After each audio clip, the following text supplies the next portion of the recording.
In the autumn of 1910, 14 wooden crates were shipped from a rail depot in Flagstaff, Arizona, to the Smithsonian Institution in Washington by a field collector named Elias Hartwell Poole. Poole had been working the Arizona Plateau for the Bureau of American Ethnology for 3 seasons, longer than most men stayed on that kind of work, which was poorly funded, physically brutal, and conducted in a bureaucratic culture that had decided, largely, what the American Southwest contained and was no longer especially interested in being told otherwise. He had filed his standard field reports for the first 2 seasons, collected what the Bureau expected him to collect, and shipped his materials back through the normal channels. In his 3rd season, he found something that was not in the Bureau's expectations. He shipped 14 crates. The Smithsonian received 14 crates. The receiving log for the autumn of 1910, which is a meticulous document, the Smithsonian's receiving logs of that period are among the most carefully maintained institutional records I have worked with, shows 12 crates accepted under Poole's field collector number, assigned accession numbers, and logged into the collection's processing queue. It shows 2 crates received on the same date, under the same shipment designation. Those 2 have accession numbers. They have content descriptions. They are in the system. The other 12 are not in any system I have been able to find, and Elias Hartwell Poole resigned from the Bureau of American Ethnology 6 weeks after that shipment arrived, gave no forwarding address to his employer, and disappears from every public record I have followed for 4 years after that date. I came to this through the accession records themselves, which is the kind of entry point that sounds dry until you understand what Smithsonian accession records actually are. They are the memory of the institution. Every object that enters the Smithsonian through legitimate channels receives an accession number, a content description, a provenance note, and a storage location. The records go back to the 1840s, and they are, with a handful of documented exceptions, complete. The exceptions are interesting because the Smithsonian knows about them and has explanations for most of them. Fire damage, flood damage, a period of inadequate record-keeping during the Civil War, a specific administrative transition in the 1890s that left certain records in an ambiguous state. I was working through the Bureau of American Ethnology accession records from the 1905 to 1915 period, looking for patterns in what field collectors were sending back from the Southwest and what the institution was doing with it. When I found the 1910 Poole shipment, the 2 logged crates were there clearly with their descriptions. Ceramic fragments from a site east of Winslow, textile remnants, condition poor. Standard material. The 12 missing crates were not there.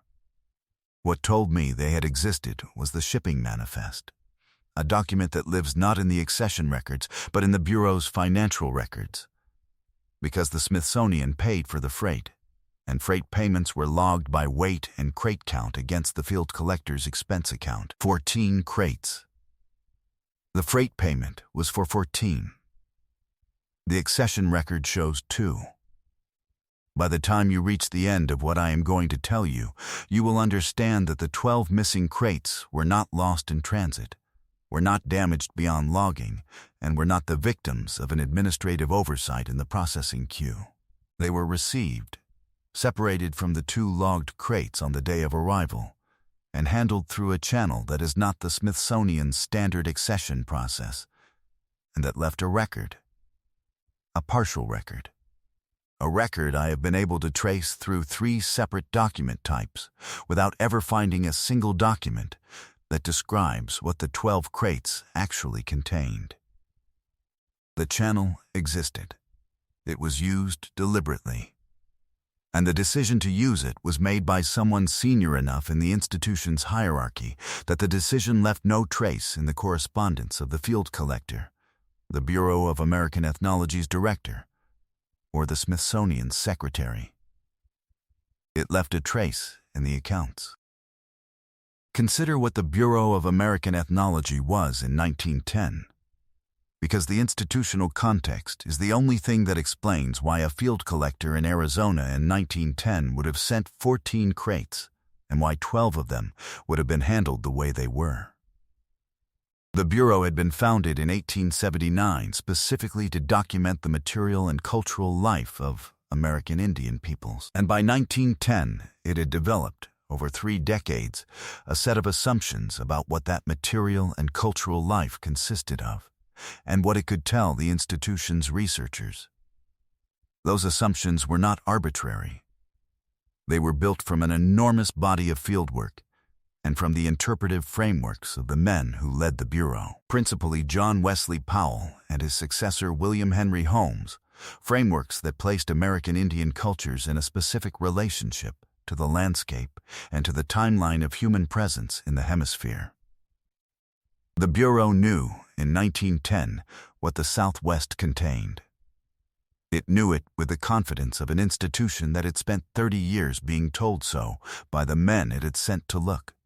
What it was not prepared for, structurally, interpretively, institutionally, was a field collector who came back with material that did not fit those frameworks.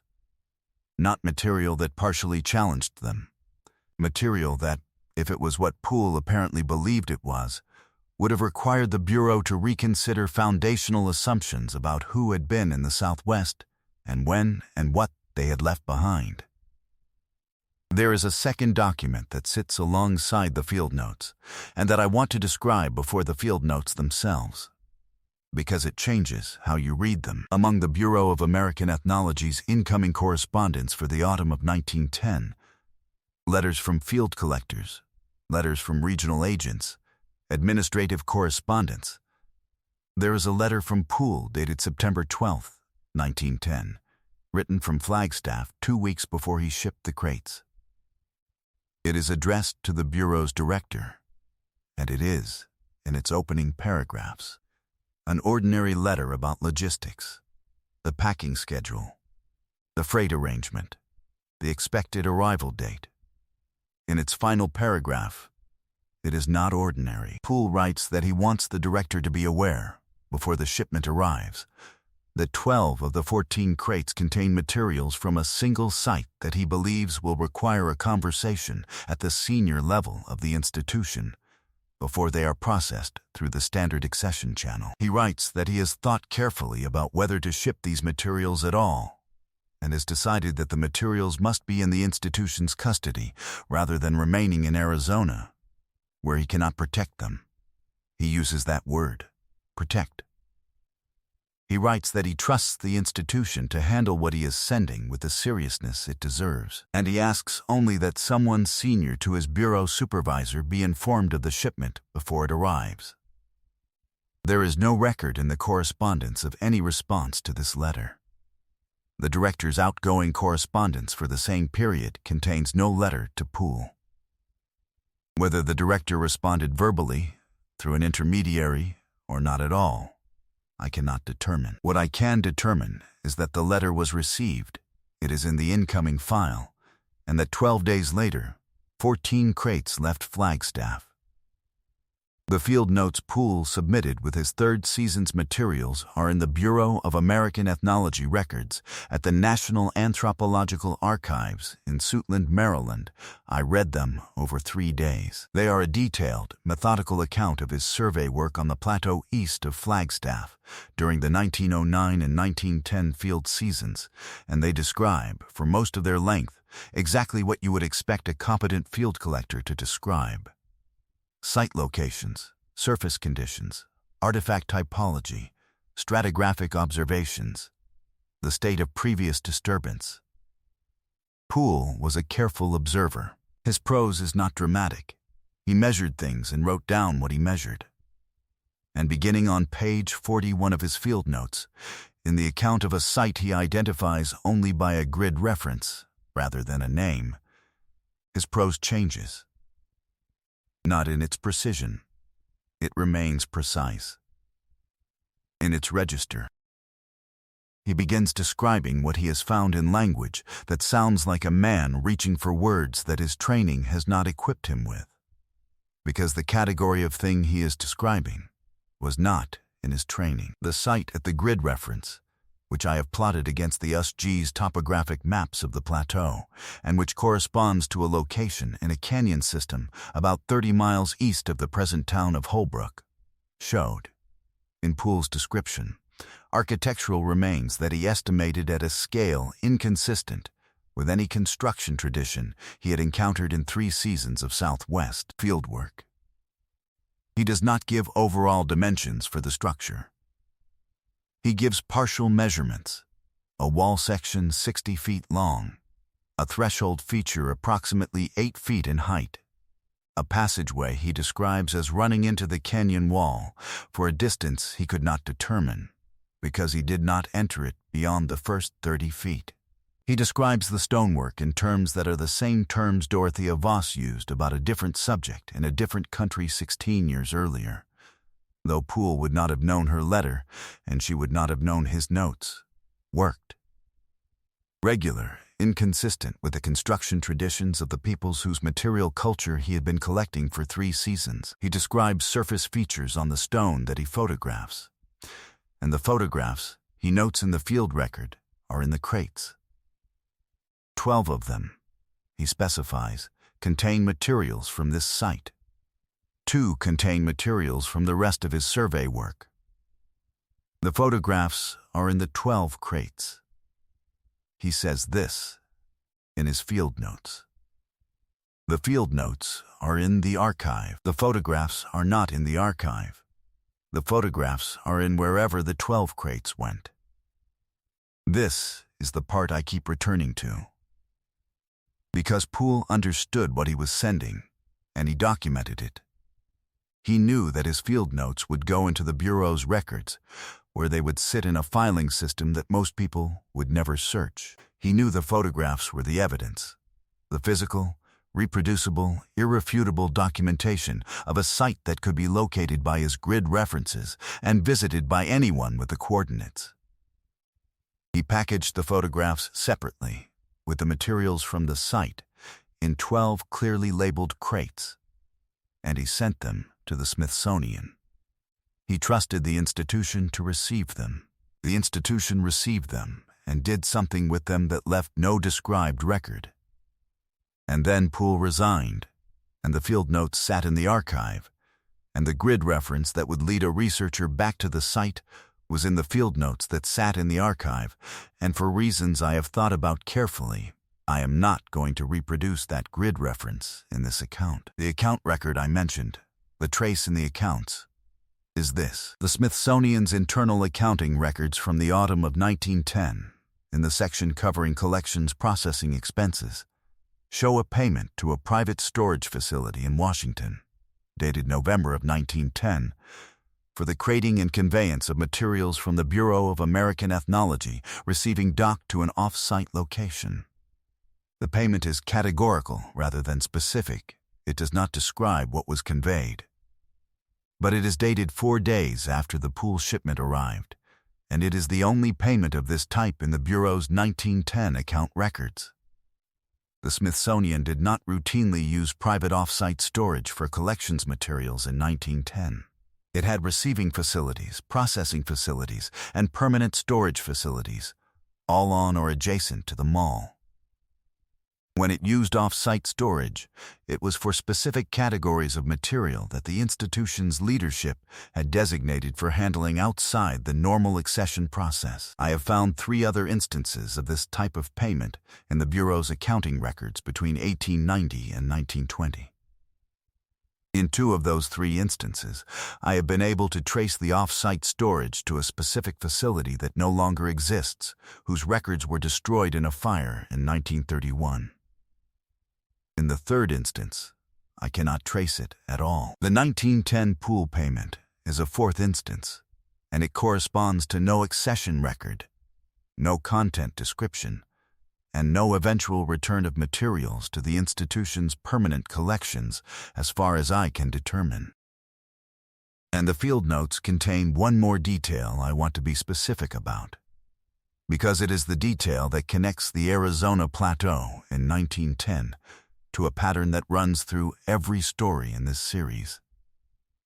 On the final page of Poole's field notes, after the grid reference and the measurements and the description of the stonework, he writes a single paragraph that is the only place in the document where he steps outside the register of professional field observation and into something more personal.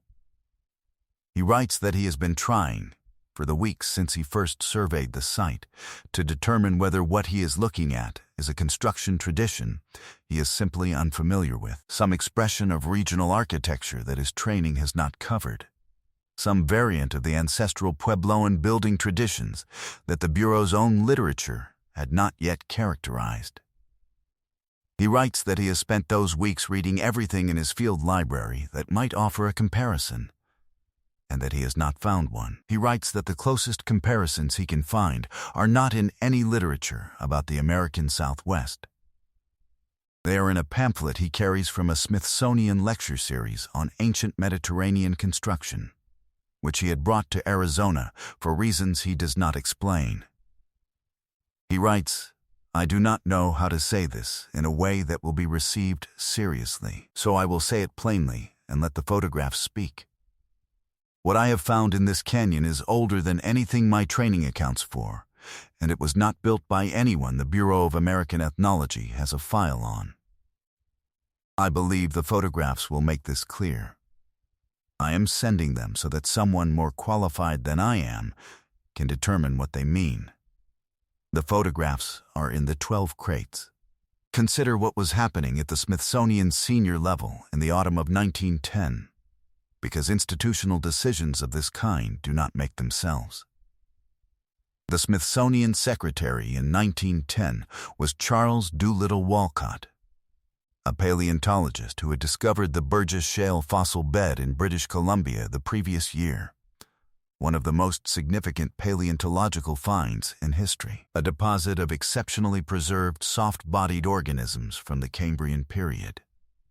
Walcott was, in the autumn of 1910, in the process of understanding what he had found in British Columbia and what it meant for the history of animal life on Earth.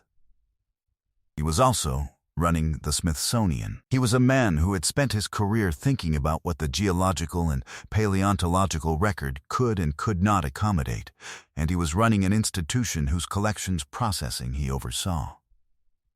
I am not suggesting Walcott made the decision about the Poole crates personally. I am suggesting that the decision was made at a level of the institution where his intellectual framework, the framework of a man who understood, better than almost anyone alive in 1910, how foundational assumptions in a scientific field could be disrupted by a single anomalous deposit, would have been relevant to how the decision was made. The Bureau of American Ethnology received one more communication from Elias Hartwell Poole after his resignation. It is a postcard, postmarked Santa Fe, New Mexico, dated January of 1911, addressed to the Bureau's director, William Henry Holmes. It contains 11 words. It reads, "The site is protected now. Do not send anyone else."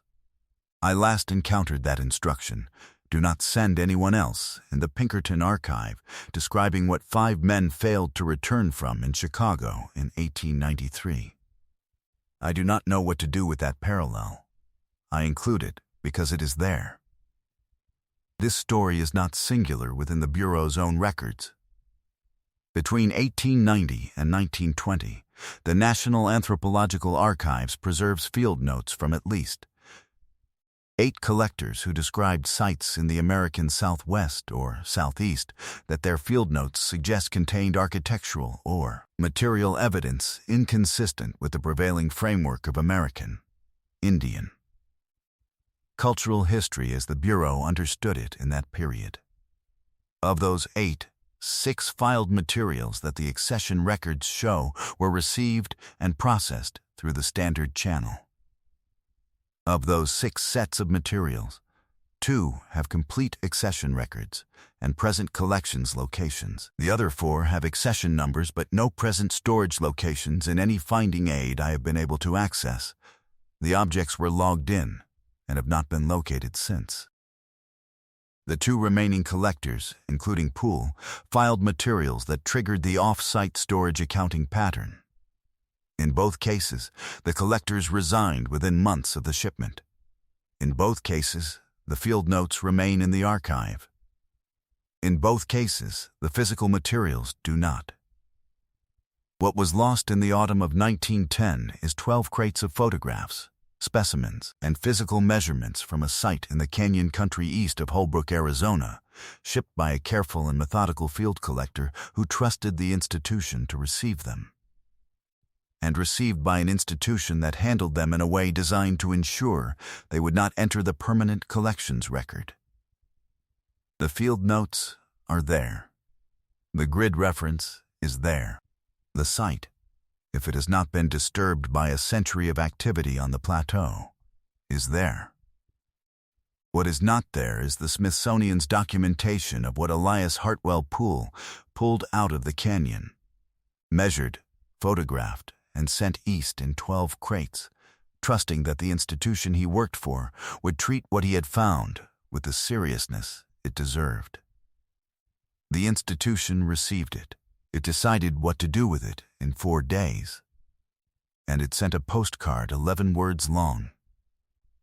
If you know someone who has spent time in the canyon country east of Flagstaff, or who has spent time in the Smithsonian's public galleries wondering what is not on display, share this with them. The freight manifest exists. The accounting record exists. The field notes exist. The postcard exists. 14 crates left Arizona. 2 were logged. 12 were not. And Elias Hartwell Poole, who spent 3 seasons in the desert finding out what the plateau actually contained, resigned, sent 11 words to his director from Santa Fe, and was never heard from again by any institution I have been able to search.